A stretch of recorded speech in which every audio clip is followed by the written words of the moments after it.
Hello, dreamers. I'm your host, Marco of Dreaming in Fashion. Welcome to another week of this podcast where we discuss all things fashion. So, just to start with, first up on my list, H&M respond to the Bangladesh factory explosion. So, I don't know if you guys remember when there was this huge explosion and H&M had a bunch of people and a sweatshop and sewing and all their fabrics and different things like that. And there was this huge explosion. There was this uproar about it. And it was a really big deal. So when it first happened, H&M didn't want to respond with it, or they didn't have any remarks in regards to it. So they finally responded, and this is what their response was. So it says that our strong presence in Bangladesh give us the opportunity to contribute to improvement of the lives of hundreds of thousands of people and contribute to communities development. And that was by Helena Hemerson. So she's the H&M spokesperson, and then she also claimed in the press release, by being on site, put demands on manufacturers and work for continuous improvement. And they said that we could slowly but surely contribute to lasting changes. Okay, that was a poor excuse for a factory explosion where it killed so many people. So many people's lives were in danger, just because of, that factory exploding, and then you want to give like a half-ass excuse because you don't want to own up for it. So that was H&M's response to their that was just their response to the whole situation. So speaking of just fast fashion, we're just going to continue on that path. So I was doing a little research because I was listening to another podcaster. It actually was a person that's on YouTube that I listened to, and they were talking about how fast fashion is destroying the planet. So according to Wikipedia, the main concern with fast fashion is that clothes waste it produces. So so I'm guessing, so it says when the textile clothing ends up in landfills, the chemicals on the clothes, such as like the dye, can cause environmental damage by leaching of the chemicals into the ground. So I never thought of it that way. I'm being a person that's always been into fashion, that's always liked clothing and different things like that. I've never personally thought about how clothes were harmful to the environment. I never thought about it. But they're basically saying that all these brands, Zara, H&M, Forever 21, the list goes on, Fashion Nova, and the rest of these people, their clothing is causing this great like harm to the earth. I'm guess I'm not cool with it. I can say, but I just wish that there was a more eco-friendly way that clothes could be made. I'm sure that there is. I may be a little ignorant to the fact of it, and that's my fault, nobody else's but my own. But I think that there should be more of a way where clothes should be made just like anything else in this world, where things should be made where it's not harmful to the environment and it's more eco-friendly. And that would be a great idea. And I didn't know that it was on one of the lists for one of the issues of several things that's destroying the planet. Did not know that fashion would be one of those things that was on the actual list. So that was that was something that I just came across recently, and I just did like a little bit of research about it. But I will be doing more research about it because I want to see if there's more eco-friendly brands that are more stylish. Now, I don't want to make this a somber moment, but I just want to take the time out and to recognize two people that recently passed this week within the fashion industry. They will be greatly missed. The first person is Mama Cax.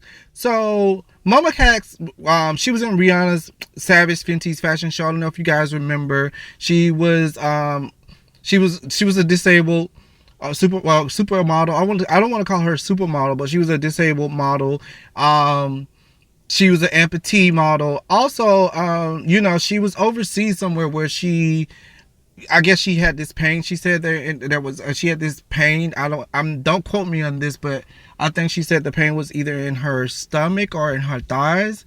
And what ended up happening was it was blood clots, and she couldn't even get back on the flight to come back to the States. So I don't know what happened between that time frame, because it was within a week span, and next thing you know, we're hearing that she had passed away. I know that she previously had cancer from years before. I do know that much from what I researched.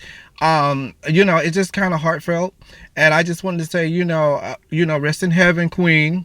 You'll be forever missed. And just wanted to put that out there. Now, there's another person that I want to mention here. French fashion designer Emmanuel Ungaro. He passed away at 86. So the French media reported the death of the designer who trained with the Spanish maestro Cristobal Balenciaga. I'm pretty sure that you guys know who Balenciaga is. So some of Emmanuel's clothing, it included haute couture and ready-to-wear items, and his slogan was "Dare to be different." And also, one of his other slogans was, he said that one should not wear a dress, one should live in it. I like that though. So whenever I see you girls out in the street with your dresses on, I'm going to keep that in mind. I hope that she's living in that dress. Live in that dress, honey. Live. Yes, live. So I just wanted to send, my condolences to the family and friends of those two people. It seems like we're losing more and more of our icons and our legends within the fashion industry. So just keep them in your prayers, you guys. And we're just going to move on to our next topic here. So speaking of designers and influences and different things like that. So actor Kelly Marie Tran. So according to Vogue, when she did the premiere of Star Wars, she only chose to wear Asian designers to the red carpet. So she thought that it would be important to celebrate the creativity of fashion designers of the Asian descent. And so she just also said that what was the best way to do that on a platform or a megaphone platform at Star Wars and the actual premiere of the movie. Now, Kelly is also a daughter of Vietnamese immigrants who grew up in San Diego. Now, she said that she came up with the idea to showcase the work of the incredible designers because she said that, like I said, that she thought that it was important for minorities to shine and have their moment. So she's also an advocate for diversity within everything that she does. So she also worked with stylists like Wayman Baberman. I don't want to pronounce that wrong, but I'll spell it for you guys so that you can go and Google that. And it's spelled Babnnerman. And she also worked with Michael McDonald. I've heard of Michael before. And also they were in collaboration with some designers like Jason Wu, Prabal Gurung, Adam Hanako Mahdi. And they were creating, one-of-a-kind custom pieces and, runway selects. I've looked at a couple of pieces. The red dress that she wore that had all the different draping elements. I like that. Then I am a sucker for sequin dresses, so I saw her in it was like a midnight blue sequin gown that she was wearing. I saw that one as well. Pretty dope garments, pretty simplistic but still effective for what she wanted to do and for her movement. So I would have to give her my advocacy award for doing that. She's only wanted to work with certain minorities or Asian designers just for that actual premiere. So speaking of just custom pieces, you guys, or custom items, you guys, Knock Around is your source for great shades, that won't break your bank. Their lineup of unisex sunglasses offer a wide range of good-looking, timeless styles in a ton of different colors combinations, from bright and bold to subtle and classy. And it says that they're designed pretty much for any face size and shape. And best of all, it won't cost you an arm and a leg just to protect your eyes. Their shades start at just like $10, with polarized sunglasses starting at $15. They also offered limited editions, collaborations, and interactive design, so that you could design your own custom shades. So I thought that was a really unique element. Now, you also get free shipping on orders over $50, and you get free returns if you don't love them. So stop spending a fortune on sunglasses. Follow the link in the show notes. Let Knock Around know we sent you. And also get you 20% off of your first order, and also it helps support the show. I will leave the link in the description notes below. Please click that link and let them know that Dreaming in Fashion sent you over there. All right, the next topic that I want to talk about, I just discovered this last night, and I got something to say here. Okay, so. So there's this actor, just a little small actor. I'm sure some of you guys know who he is. Timothee Chalamet. I hope that I'm saying that name right. So according to Fashion Beans, they are calling him the most talked about stylish guy in Hollywood. So I've been heard about Timothee from a best friend of mine. Let me know about him and asked me how did I feel about his style. And at the time I was just like, oh, I don't know, it just looks okay, blah blah blah, yada yada yada. Just like I really wasn't really paying attention to it, and I didn't like look into detail and different things like that. But I brought up Timothee because it brings up my next point that I want to talk about. GQ. So GQ had this stylish men of the decade competition, and they had all these different people in there. I'm just gonna cite off my memory some of the people that I saw. I think it was Ryan Gosling, it was A$AP Rocky, Tyler the Creator, maybe even Justin Bieber, David Beckham, and a few other people. Don't quote me, but they actually kind of limited it, or kind of got it down to just two people. And you guys would not believe the two people that this competition was between. Oh, also, yeah, guys, forgot to mention Kanye West was in it too. The whole finals were between tennis player Roger Federer, I guess that's how you say his name, and Timothee. So I'm reading through the GQ article, just looking, and then so I just had to go Google who this Roger guy was, because I didn't know Roger. I've never seen Roger. I go home, Roger. I don't know Roger. Okay, sorry to this man. I don't know if I would know who he was if he was walking down the street, in the words of Keke Palmer. So that was funny.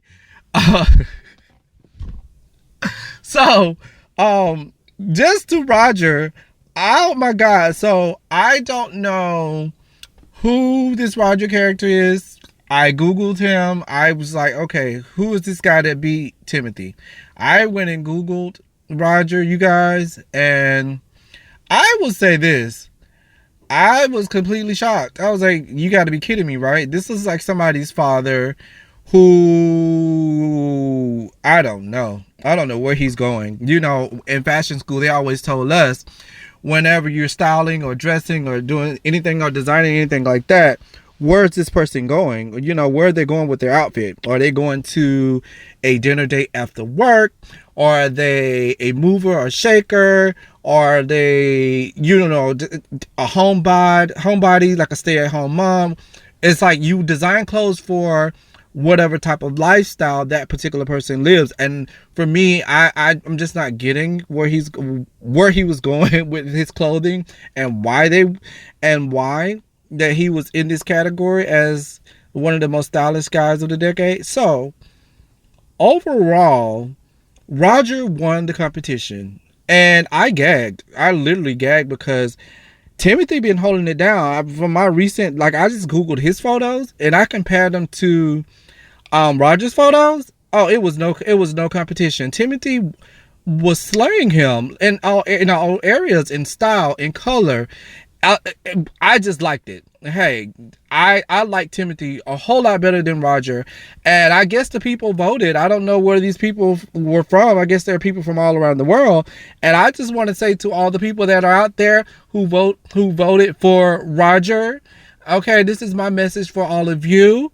You can take that little vote for Roger when it comes to fashion, and you can throw it out the window because it was tacky, okay? It was straight tacky. Timothy was the only person that was slaying to me that gave good fashion. I would even chose a little Justin Bieber over Roger to be in competition with Timothy. Oh, and another one that could have been in competition with Timothy, Harry Styles.